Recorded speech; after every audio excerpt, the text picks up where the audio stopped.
안녕하세요 여러분. Welcome to Urban Platter's kitchen. Are you craving for some quick and delicious Korean food? Urban Platter has got one for you. Introducing you to Urban Platter's new made in Korea spicy Korean ramen that will transport you to the busy streets of Seoul instantly.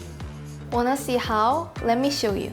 To make these noodles, first we are gonna boil 500 ml of water in a pan. Once the water starts boiling, we'll put the noodles and the seasoning mix.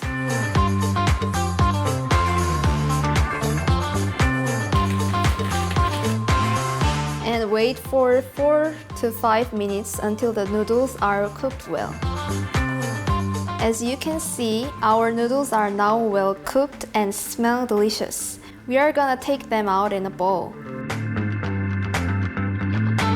Garnish them with the toppings of your choice. Wow, it looks amazing. Now let me try.